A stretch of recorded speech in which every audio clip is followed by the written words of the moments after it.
Assalamualaikum warahmatullahi wabarakatuh. Perkenalkan, nama saya Naila Safira dengan NPM 21510310424 dari jurusan S1 Akuntansi, Fakultas Ekonomi dan Bisnis Universitas Lampung, akan menyampaikan personal branding diri saya di sosial media sebagai bentuk menuntaskan proyek ujian tengah semester mata kuliah Psikologi Bisnis.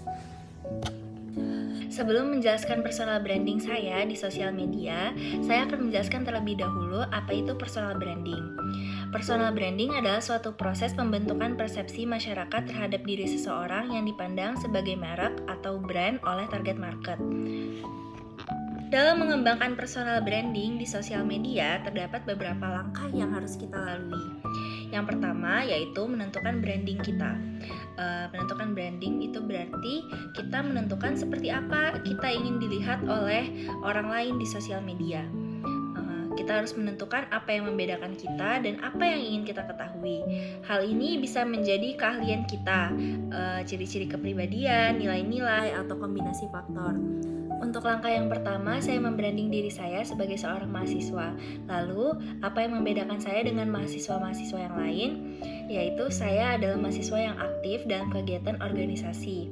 Saya aktif dalam organisasi Badan Eksekutif Mahasiswa tingkat fakultas di Fakultas Ekonomi dan Bisnis Universitas Lampung. Selain itu, saya juga membagikan kegiatan keseharian saya seperti kuliah, berkumpul dengan teman-teman, atau berlibur. Langkah yang kedua dalam membangun personal branding adalah mempertahankan kehadiran yang konsisten di platform tempat audiens target kita aktif. Konsistensi membantu membangun kepercayaan dan pengakuan. Saya hadir secara konsisten di sosial media dengan membagikan kegiatan sehari-hari saya, seperti bermain dengan teman-teman, atau hanya sekadar berkumpul dengan teman-teman, atau hanya sekadar membagikan video kucing saya di rumah. Langkah yang ketiga dalam membangun personal branding adalah membuat dan membagikan konten yang selaras dengan branding yang sudah saya berikan dan memberikan nilai kepada audiens. Saya sudah membangun branding saya sebagai seorang mahasiswa yang aktif dalam kegiatan organisasi, maka konten-konten yang saya buat di sosial media tentu akan selaras dengan branding yang saya buat. Saya mengupload konten-konten tentang kegiatan organisasi yang saya lakukan. Kegiatan-kegiatan tersebut saya bagikan dalam bentuk konten promosi atau konten kegiatan saya sehari-hari dan konten foto dengan teman-teman saya. Kemudian yang keempat adalah terlibat dengan audiens dengan menanggapi komentar, menjawab pertanyaan, dan berpartisipasi dalam percakapan yang relevan. Saya selalu menjawab atau menanggapi komentar teman-teman saya, sekadar menyapa atau saling memuji atau bertanya kabar.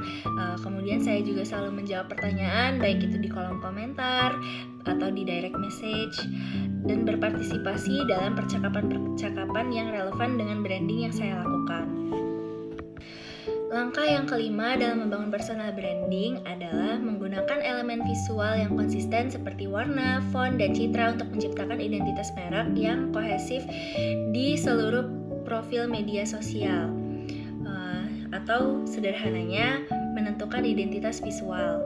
Untuk saya sendiri, menentukan identitas visual saya lakukan dengan cara menggunakan template filter yang sama untuk konten-konten yang saya upload di sosial media.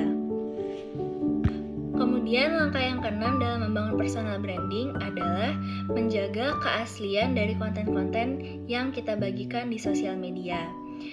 Kita boleh saja untuk terinspirasi dari orang lain yang juga melakukan personal branding, tetapi kita harus ingat bahwa personal branding adalah membranding diri kita secara personal. Jadi kita harus tetap menjaga keaslian dari konten-konten yang kita upload di sosial media.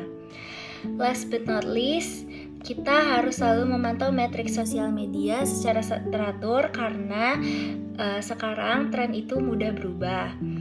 Kemudian kita juga harus fleksibel dalam mengikuti tren sosial media yang ada. Fleksibel bukan berarti kita harus selalu mengubah personal branding kita, tetapi kita harus mengikuti tren atau hal-hal yang sedang ramai, tetapi dengan personal branding kita sendiri. Seperti contoh, saya melakukan personal branding saya sebagai mahasiswa, kemudian ada tren makeup rutin di Instagram dan saya ikut membagikan makeup rutin yang saya gunakan. Bukan berarti saya sebagai mahasiswa menghilangkan branding saya, tetapi saya juga dapat mengikuti tren yang ramai di sosial media.